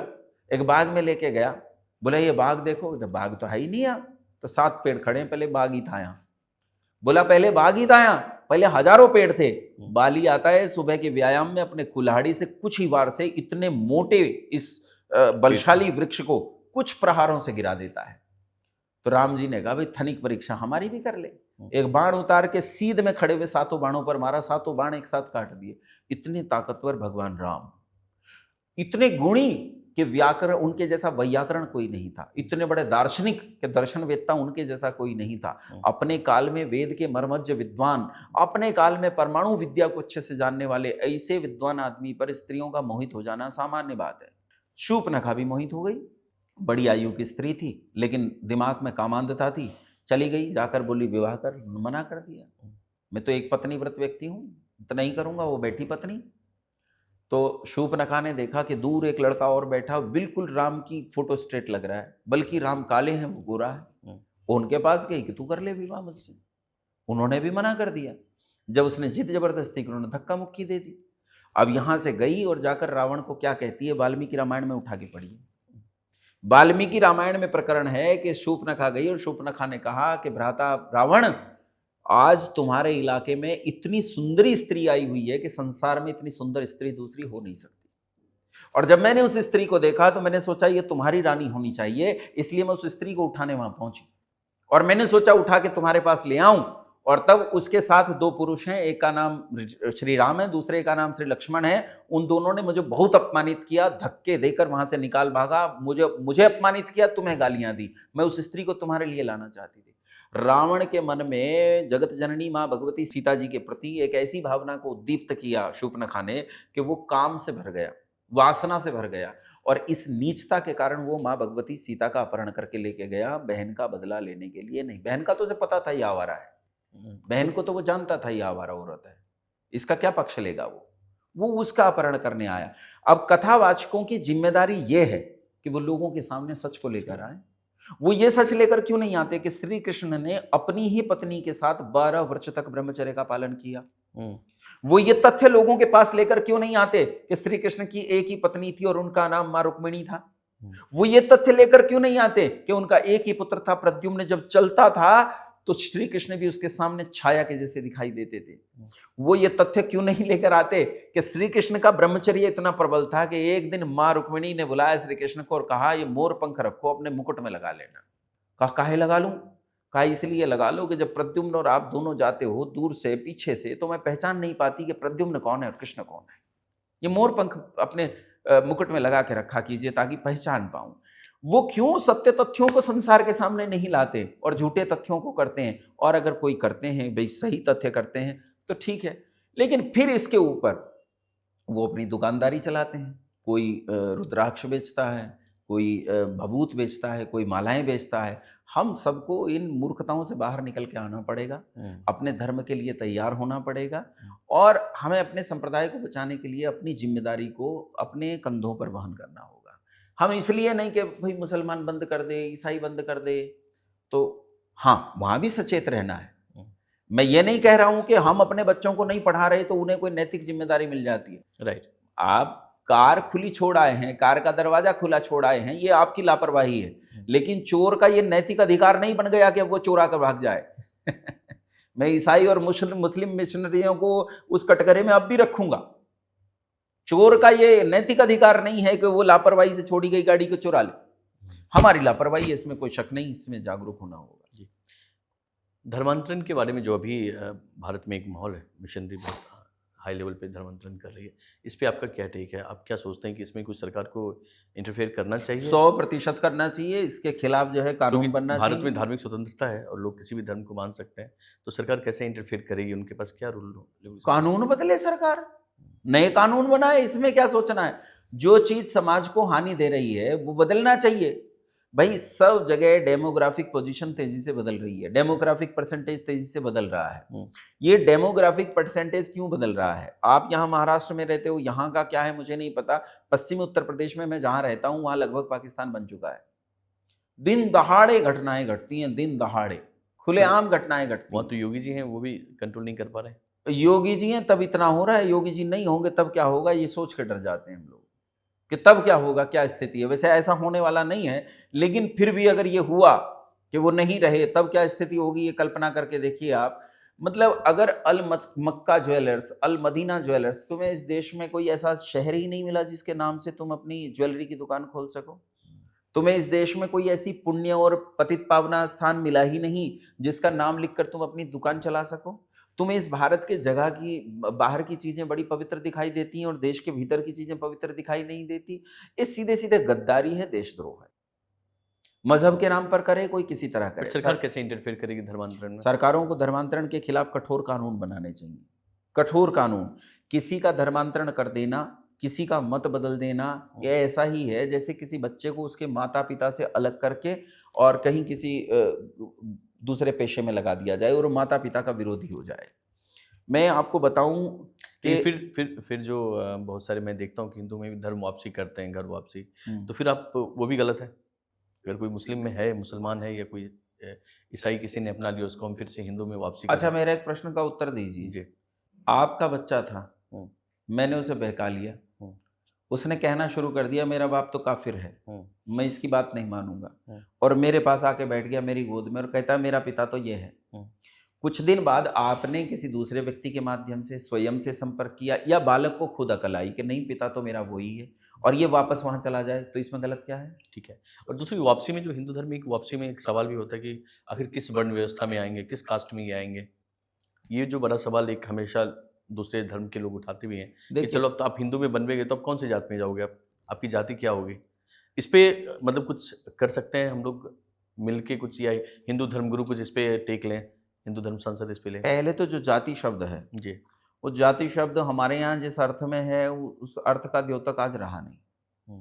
समान प्रसवात्मिका इति जाति, आकृति जाति लिंगाख्या। दर्शनकार कहता है, न्याय दर्शनकार कहता है आकृति जाति लिंगाख्या। ऋषि व्यास के तीसरे प्रसिद्ध शिष्य थे आचार्य जैमिनी। जैमिनी का सूत्र है आकृति जाति लिंगाख्या। जिनकी आकृति एक प्रकार की हो, जिनका जाति यानी जन्म, जन्म का प्रोसेस एक प्रकार का हो, कैसे कैसे बच्चा पैदा होगा, कैसे गर्भ धारण करेगी माँ, गर्भ के अंदर क्या क्या प्रक्रियाएं होंगी, फिर वो पैदा होगा तो कैसे होगा ये। और तीसरा है लिंग। ये लिंग नहीं, पहचान के लक्षण। अगर हमारी पहचान के लक्षण एक जैसे हैं, आकृति एक जैसी है, पैदा होने का तरीका एक जैसा है, तो हमारी एक जाति है। अब यहाँ इतने सारे लोग बैठे, मुझे नहीं पता ये किस जाति से हैं, लेकिन ये मैं निश्चय पूर्वक कह सकता हूँ इनके पैदा होने का तरीका एक जैसा है, इनके पहचान के लक्षण एक जैसे हैं और इनकी आकृति एक जैसी है। किसी के सूंड हो तो बताओ, किसी के पूंछ हो तो बताओ, आकृति में कोई भिन्नता नहीं। जाति को पहचानना बड़ा सरल है। ये जो दीवार है हमारी, इस दीवार के परे दूसरी तरफ 4 जातियों के जीव गए, हाथी गया, घोड़ा गया, सांप गया और बिल्ली गई। रेत पे उनके पांव के निशान रह गए। तो ये बताओ, अगर मैं आपको भेजूं, आप पहचान पाओगे कि कौन कौन गया है कि नहीं? हाथी और बिल्ली के पंजे को पहचान पहचान पाओगे? लेंगे जी। चिड़िया के पंजे और सांप की रेंग को पहचान पाओगे? बिल्कुल। आप बता दोगे यहाँ से कौन कौन सा जाति के पशु पक्षी गए हैं? बिल्कुल। अब मैं अगला प्रश्न पूछता हूँ आपसे। इस दीवार के पीछे एक जाट गया, एक भूमिहार गया, एक चमार गया, एक ब्राह्मण गया, एक जाट गया, एक गूजर गया। उनके पाँव के निशान रेत पे रह गए। पहचान देगा कोई जाट कौन सा है, गूजर कौन सा है, चमार कौन सा है, ब्राह्मण कौन सा है? राइट। तो बेसिकली ये जाति हैं ही नहीं, ये हैं धंधे। हम्म। जो चमड़े का काम करता था चर्मकार हो गया, बिगड़ कर चमार कहलाने लगा। जो लोहे का काम करता था लोहकार हो गया, बिगड़ कर लोहार कहलाने लगा। जो काष्ठकार था वो लकड़ी का काम करने वाला बन गया। जो कुंभकार था वो कुम्हार बन गया। ये प्रोफेशंस हैं बेसिकली। अब बात आती है कि आज तो जातियां यही हैं। आज समस्या यह आती है कि आज तो जातियां यही हैं। आपके अकेले महाराष्ट्र में 4.5 लाख जातियां हैं। तो यहाँ तो जातियां यही हैं, तो अगर घर वापसी करे तो कहाँ आए? तो ये पहले से होता चला आया। जैसे मैं हूँ, अब मैं, मुझसे कोई पूछे, जैसे मैं गुरुकुल में पढ़ूंगा और मुझसे कोई पूछे कि आप कौन हैं, तो जब मैं परिचय देता हूँ तो अपने आचार्य के नाम, उसके वेद पढ़ाने के कुल की परंपरा, उससे अपना परिचय देता हूँ। तो जिसने शुद्धि कराई है वही गोत्र देगा। जैसे कि एग्जांपल अगर आप दे तो मुझे लगता है ऑडियंस को समझने में भी। जैसे मैं, मान लीजिए मैं किसी की शुद्धि कराता हूँ, तो उस दिन से उसका गोत्र और आज के द्वारा कही गई जाति वो होगी जो मेरी है। जिस गुरु के द्वारा वो कन्वर्ट हो। हाँ, वही जाति मानी जाएगी। और ये होता भी है। उत्तराखंड में स्वामी श्रद्धानंद सरस्वती ने 39 गांव शुद्ध कर डाले थे, जिसे आज शुद्धि कहते हैं, जिसे आज घर वापसी कहते हैं। इसका नाम शुद्धि आंदोलन था। अखिल भारतीय शुद्धि महासभा के नाम से स्वामी श्रद्धानंद सरस्वती, जो गुरुकुल कांगड़ी यूनिवर्सिटी के संस्थापक हैं, उन्होंने इसे करा पूरे उत्तराखंड में। आज भी लोग उन्हीं के नाम से जाने जाते हैं। जो नाम उन्होंने दे दिया वही नाम लगाते हैं, आज भी करते हैं। अरे हमारे यहाँ तो मैं आपको एक बहुत बढ़िया उदाहरण दूं, हमारे यहाँ तुफैल चतुर्वेदी हैं। आपने अगर सोशल मीडिया पे देखा हो, विनय कृष्ण चतुर्वेदी हैं, वैसे तो रजवाड़े हैं वो, लेकिन उन्होंने एक लड़के की शुद्धि की। उसका नाम शायद साहिल था, शायद उसका नाम, या सुहेल था, इन्हीं में से कुछ नाम था। अभी उसे विशाल कहते हैं। और क्योंकि विनय कृष्ण चतुर्वेदी जी का जो सरनेम है वो चतुर्वेदी है, तो उसका भी चतुर्वेदी है। विशाल चतुर्वेदी नाम से बुलाते हैं लोग उसे। तो यहाँ कुछ है नहीं। मैंने एक आदमी की शुद्धि की, मेरे पास आया, उसने कहा कि मैं शुद्ध होना चाहता हूँ। मैंने कहा भैया पहले पुस्तक पूछ, अपने घर वालों से पूछ, अच्छे से तैयार हो, घर वालों को लेके आ। घर वालों को लेके आया, पुस्तक लेके आया, बोला जी अब मैं शुद्धि करना चाहता हूँ। मैंने शुद्धि कर ले, बोले जी अब मैं करूँगा क्या, मेरी जाति क्या होगी? मैंने कहा ये बता करता क्या है? मैंने दुकान चलाता। मैंने कहा आज से तू गुप्ता, भाई बनिए का काम करता है तो बनिए का सरनेम ले ले। कोई किसी को आपत्ति हो तो मेरे पास चले आना, मैं बताऊंगा मैंने दिया है। भाई आपका विवाह हुआ है, इस बात का आपके पास क्या प्रमाण पत्र है बताओ? पंडित जी है ना जी, पंडित जी बताएंगे मैंने विवाह करवाया था। कोर्ट में यही मान्य होगा। कोर्ट में अगर पुरोहित नाट गए ना, पुरोहित ने मना कर दिया कि भाई मैंने इनका विवाह नहीं कराया, तो आपका विवाह खारिज हो जाएगा उसी क्षण। तो जब मैं दे रहा हूं, मैंने दिया सर ने। अब एक चीज़ मुझे और जाननी थी, जो कि मुझे लगता है कि बहुत सारे लोग अवेयर भी नहीं होंगे। गुरुकुल की जो शिक्षा व्यवस्था है, जिस तरह के गुरुकुल को आप चला रहे हैं, थोड़ा अगर उसके बारे में बता पाएँ लोगों को कि क्या व्यवस्था है, किस तरह की पढ़ाई होती है वहाँ पे, और कितने गुरुकुल हैं भारत में? शायद लोग अवेयर भी ना हो। अगर कोई जुड़ना चाहे, अगर कोई अपने बच्चों को एडमिशन दिलाना चाहे बॉम्बे, दिल्ली में, तो कहाँ-कहाँ पे ये गुरुकुल अवेलेबल है? देखो, गुरुकुल 3 प्रकार के होते हैं वर्तमान में। पहले तो एक ही प्रकार के होते थे, अब वो 3 प्रकार के हो गए। पहली तरह के गुरुकुल हैं जिनमें कोई सर्टिफिकेट नहीं दिया जाता, केवल विद्या दी जाती है और शिक्षा दी जाती है। शिक्षा भी वहीं मिलेगी, विद्या भी वहीं मिलेगी, दोनों चीजें वहीं मिलेंगी। तो इनमें कोई सर्टिफिकेट नहीं, कोई परीक्षा नहीं। कोई परीक्षा नहीं का मतलब ये नहीं कि परीक्षा नहीं होती, वहाँ परीक्षा अलग तरीके से होती है। अच्छा। जैसे आपके यहाँ परीक्षा क्या होती है, स्कूल में क्या होता है, जो 33% नंबर ले आता है वो पास है, यही मतलब है। हाँ, इसका मतलब यह है कि जो 67% फेल है वो पास है, यही मतलब हुआ ना। राइट। 33% पास का क्या मतलब हुआ? 67% फेल है। 33% जिसके हैं वो 67% नहीं ला पाया, इतने स्तर पर फेल है। उन गुरुकुलों में क्या होता है जिनकी मैं बात कर रहा हूँ, इन्हें आर्षपाठ विधि के गुरुकुल कहते हैं। आर्षपाठ विधि के गुरुकुलों में 99% जिसके हैं वो फेल है, 100% होंगे तो पास होगा। मान लीजिए गुरुकुल में छात्र सूत्र रटने बैठा, वृद्धिरादे चतै गुणैको गुणवद्दीना धातुलोपार धातु के किंगित ज्योति दिव्य विटाम हलोनंता संयोग। सूत्र रट रहा है, 4000 सूत्र हैं, रटने पड़ेंगे। और मान लीजिए 2500 सूत्र रट लिए। अब 2500 सूत्र रटते रटते रोज वो अपने आचार्य को सूत्र सुनाता है, पाठ सुनाता है रोज। और जब पाठ सुनाने गया तो उसमें गड़बड़ हो गई तो 0 पर आ गया, 0 पर आ गया। जब तक 100% नहीं होगा तब तक आगे नहीं, मेरे प्रतिदिन की परीक्षा है। तो ये तो आर्ष पाठ विधि के गुरुकुल है। ऐसे गुरुकुल इस देश में बहुत सारे चलते हैं, आज भी चलते हैं। भारत के अलग अलग हिंदू धर्म के अलग अलग संप्रदायों में इस तरह के गुरुकुल चलते हैं और वो अपने बच्चों को इस तरह की शिक्षा देते हैं। न केवल हिंदुओं में अपितु जैनियों में भी चलते हैं। जैनियों में भी अपने बच्चों को संस्कृत पढ़ाते हैं, अच्छे से उन्हें विद्वान बनाने का प्रयास करते हैं। बस वहाँ परंपरा यह है कि जो विद्वान हो जाते हैं वो लौट के घर नहीं आते, मुनि हो जाते हैं, वो संसार के कल्याण के लिए विचरते हैं। दूसरे जो हिंदुओं का संप्रदाय है, हिंदुओं में जो अलग अलग संप्रदाय हैं उनमें भी अलग अलग गुरुकुल चलते हैं। कुछ गुरुकुलों के नाम मैं ले सकता हूँ, जैसे एक गुरुकुल चलता है लाकरोड में गुजरात में, एक गुरुकुल चलता है रोजड़ में गुजरात में ही चलता है, गुरुकुल चलता है निगम नेडम के नाम से आंध्र प्रदेश में चलता है। ये सब आर्ष पाठ विधि के गुरुकुल मैं बता रहा हूँ। एक गुरुकुल चलता है हरियाणा में, सोनीपत में रेवली है, वहीं पे कालवा है, और ऐसे बहुत सारे गुरुकुल हैं, और भी टाइम लंबा हो जाएगा। तो इन गुरुकुलों में जो अपने बच्चों को विद्वान बनाना चाहते हैं वो इन गुरुकुलों में अपने बच्चों को भेजें। दूसरी तरह के गुरुकुल हैं कि हम ये चाहते हैं कि हमारा बच्चा संस्कृत और दर्शन का ही विद्वान बने, लेकिन वो समाज की धारा में रहे, गृहस्थ रह के काम करे। तो उसके लिए उन्हें कहा तो जाता है अनार्ष, हालांकि मैं तो अनार्ष नहीं मानता हूँ, लेकिन लोग कहते हैं परीक्षा पद्धति के गुरुकुल हैं। तो परीक्षा पद्धति के गुरुकुलों में किसी संस्कृत बोर्ड से मान्यता होती है और उन संस्कृत बोर्ड की मान्यताओं से लोग पढ़ते हैं। ऐसे संस्कृत बोर्ड की मान्यताओं वाले गुरुकुल जो हैं, उन गुरुकुलों में बच्चों को शास्त्री पास करनी होती है, आचार्य पास करनी होती है, पीएचडी करते हैं, जो पहले होते भी थे, अभी भी हैं, डॉक्टरेट करते हैं बच्चे, प्रोफेसर हो रहे हैं। ऐसे कितने सारे हैं। जो मेरे ही एक मित्र हैं, डॉक्टर सत्यप्रिय जी हैं, जम्मू यूनिवर्सिटी में प्रोफेसर थे, अभी शायद मुझे पता नहीं आगरा आ गए हैं शायद।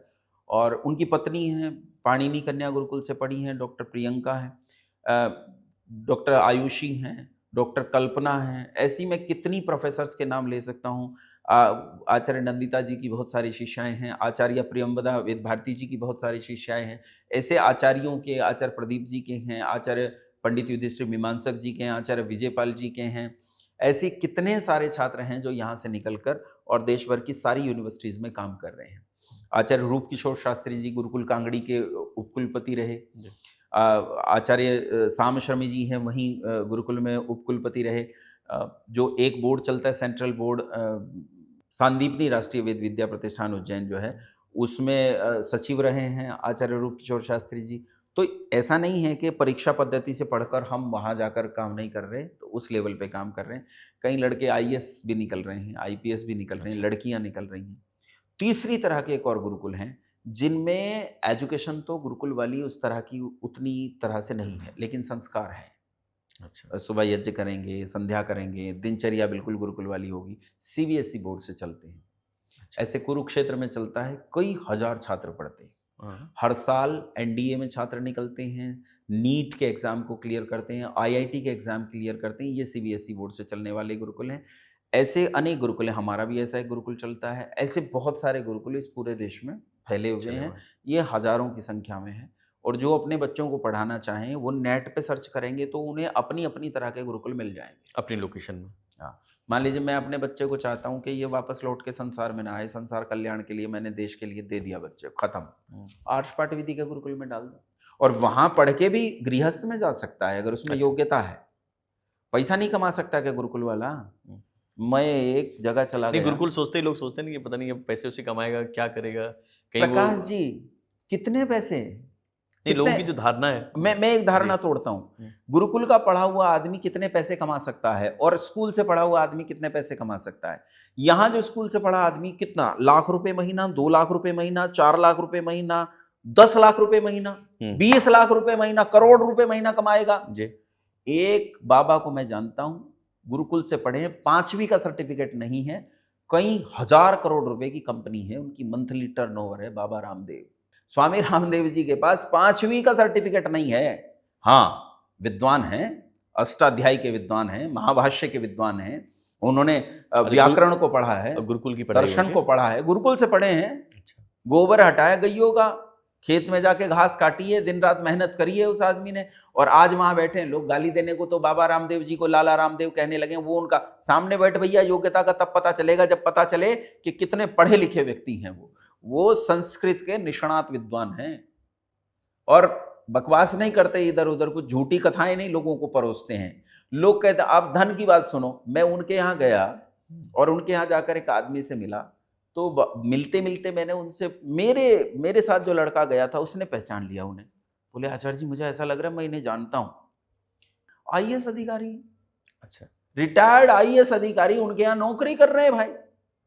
कितने सारे रिटायर्ड आईएएस अधिकारी हैं जो चाहते हैं समाज कल्याण में हम सहायक हों, वो स्वामी रामदेव जी के यहाँ नौकरी करें, आईएएस अधिकारी, और क्या चाहिए। अगर योग्यता आप में है तो शिक्षा बाधा नहीं है। धन तो योग्यता से आता है जी। भाई, धन तो योग्यता से आता है। अब योग्यता होती है तो सब हो जाता है, योग्यता नहीं है आप कितनी बड़ी डिग्री लिए फिरे जाओ, उससे कुछ नहीं।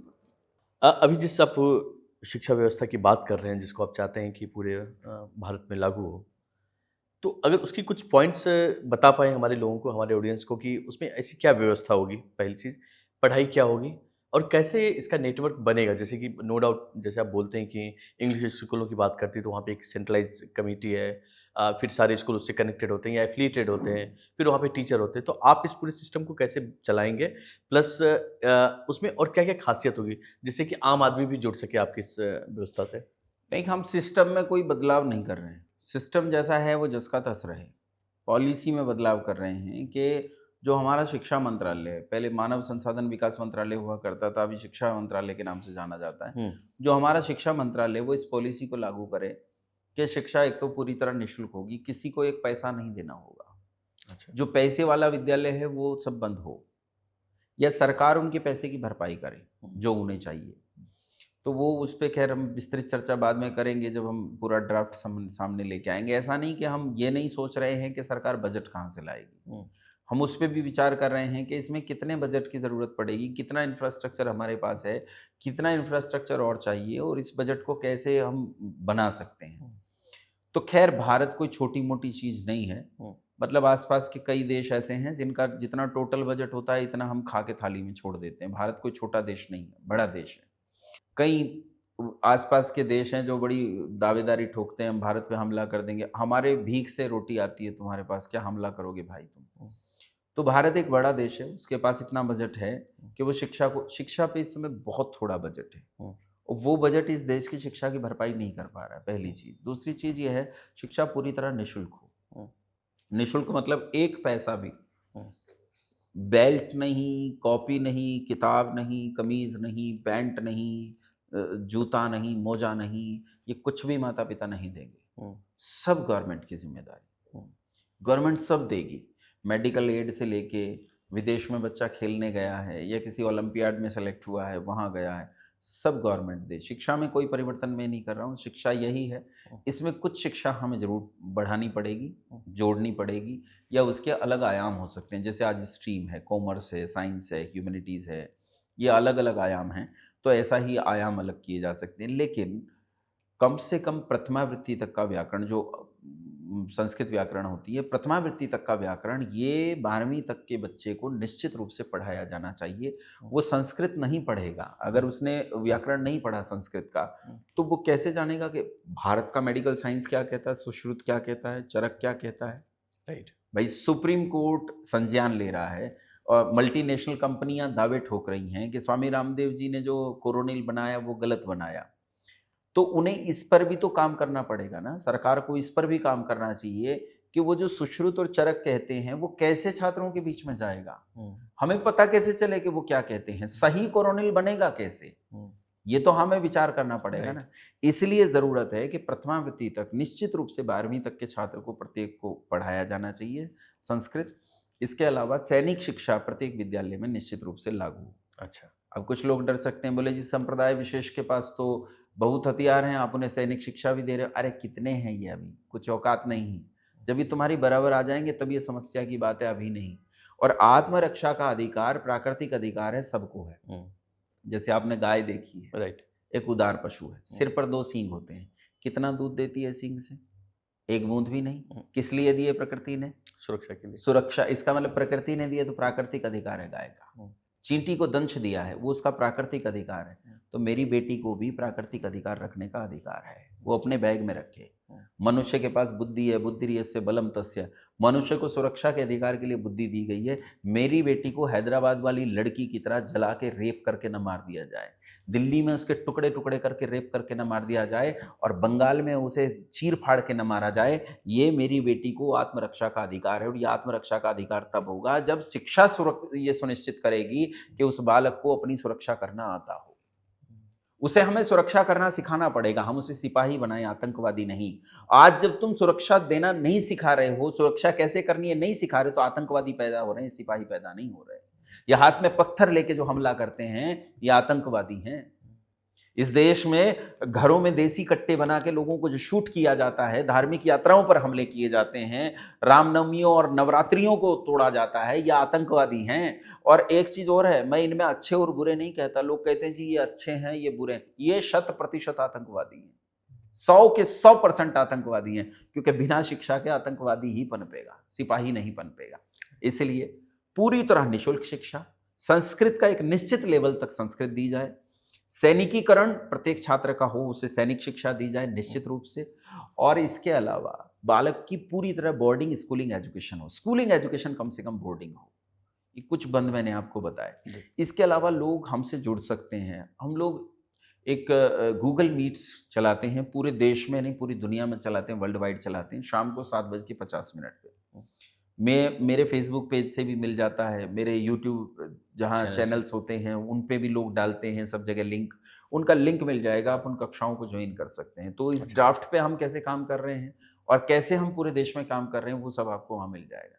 इसके अलावा हमने एक वर्चुअल माध्यम बनाया है, जो आपका एक पहले प्रश्न था, उसकी चिंता पे कह रहा हूँ कि लोग कैसे जाने धर्म को, जागरूक कैसे, चेतना कैसे। तो शास्त्र कुलम के नाम से हमने एक वेब पोर्टल बनाया है। इस शास्त्र कुलम पे हम बाकायदा सारे शास्त्र यानी दर्शन, उपनिषद और जितने भी शास्त्र हैं वो सारे के सारे शास्त्र सामान्य भाषा में सामान्य तरीके से छात्रों को पढ़ाने का काम कर रहे हैं।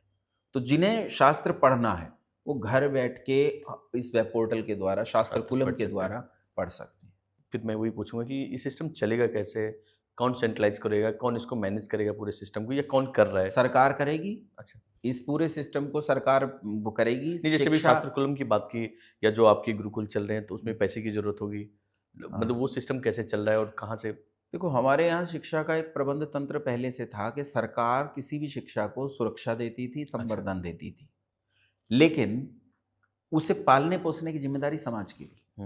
तो मेरे गुरुकुल का पालन पोषण भी समाज करता है, समाज पैसा देता है। और ये सच में आपको बताऊं, मुझे कभी सोचना नहीं पड़ता है कि मेरे गुरुकुल में एक चीज की जरूरत है तो मुझे किसकी। इस बार टेम्परेचर बहुत बढ़ा, उत्तर भारत में टेम्परेचर इतना गया कि लोगों को जीना मुश्किल हो गया। तो मेरे गुरुकुल की परिस्थिति बहुत खराब थी। अचानक मेरे दिमाग में आया, एक कमरे में 20 छात्र रहते हैं, ये कितनी भयानक गर्मी महसूस कर रहे होंगे, मैं मेरे कमरे में अकेले में इतनी गर्मी महसूस कर रहा हूँ। तो मैंने यूं ही किसी से कहा कि एसी होना चाहिए छात्रों के कमरे में, रात में 2 घंटे सोने के लिए और दिन में भोजन के बाद 2 घंटे विश्राम करने के लिए ये चले। इसके अलावा 20 घंटे नहीं चले, पर ये 4 घंटे हमें निश्चित रूप से ज़रूरत है ताकि बालक विश्राम कर सके। हमें एसी की ज़रूरत है। मैंने सोचा, बस सोचा, और मेरे यहाँ 6 छात्रावास हैं, 6 के 6 छात्रावास में एसी लगे हुए हैं। तो समाज जिम्मेदारी निभाता है। जब आदमी काम करता है तो समाज जिम्मेदारी निभाता है। मुझे नहीं सोचना पड़ता, मुझे बस कहना पड़ता है कि मुझे इस चीज़ की ज़रूरत है। मुझे आज अगर 4 एलईडीज़ की ज़रूरत है तो मैं कहूँगा कि मुझे 4 एलईडीज़ की ज़रूरत है, आ जाएगा। हमारे एक सुभाष नागपाल जी हैं, अभी पिछले दिनों गुरुकुल आए थे। मुझे 4 बड़े-बड़े कक्षों की ज़रूरत थी लोहे के, जैसे ये शेड वगैरह के होते हैं, लोहे के स्ट्रक्चर के होते हैं, उनकी ज़रूरत थी। तो मैंने उनसे कहा तो उन्होंने कहा कि ठीक है आचार्य जी। वो आ भी गया सारा सामान, सारी चीज़ें आ जाती हैं। तो मुझे सोचना नहीं पड़ता है, समाज संरक्षण करता है अगर मैं काम करूँ। हाँ, मैं लोगों को बहकाऊँ कि भाई चमत्कार से सब हो जाता है, तो फिर लोग सोचते हैं ये तो चमत्कार ही है, कर लेगा, फिर मैं क्या करूँगा, चमत्कार से तो कुछ होता नहीं, फिर मैं आपको ठगूंगा। लेकिन अगर पुरुषार्थ से करना चाहें तो क्या नहीं हो सकता, सब होता है। हम अपनी चीज़ों को ऐसे चला रहे हैं। बाकी जो एजुकेशन पॉलिसी की बात है, शिक्षा संवर्ती सूची में पड़ता है संविधान की। संवर्ती सूची का मतलब है केंद्र और प्रदेश दोनों को बराबर अधिकार, जिम्मेदारी है उसकी, इसीलिए इतने सारे बोर्ड्स हैं। तो हम जब इसे काम को करेंगे तो हम सरकारों के माध्यम से ही करेंगे। Thank you so much Yogesh ji, आपने इतना वक्त दिया और इतनी सारी जानकारी दी। उम्मीद है कि आप जिस मिशन में निकले हैं वो पूरा हो और सरकार इस पे जल्दी संज्ञान ले और जो पॉलिसी में आप चेंजेस चाहते हैं वो पॉलिसी अगर सही लगे सरकार को तो नो डाउट उनको डालना भी चाहिए। लेकिन मेरा जो पर्सनल कंसर्न ये है कि मैं भी उस व्यवस्था के सपोर्ट में हूँ कि जो गुरुकुल व्यवस्था और जो आपने बोला कि बच्चों को एक गुरुकुल आश्रम में होना चाहिए जब तक कि वो वयस्क नहीं होते हैं, उन्हें समझना चाहिए और समाज की भी जिम्मेदारी है कि बच्चों के प्रति प्लस ऐसे संस्थानों के प्रति अपना रवैया पॉजिटिव रखें और उन्हें सपोर्ट करें। Thank you so much. धन्यवाद प्रकाश जी। और मैं एक चीज़ ये भी कहना चाहूँगा धन्यवाद देते हुए कि जहाँ समाज में लोग केवल धन कमाने के लिए काम करते हैं, आप उस कॉज़ के लिए काम कर रहे हैं जो देश में परिवर्तन ला सके, उसके लिए आपका धन्यवाद। थैंक यू नमस्कार। So much. Thank you so much.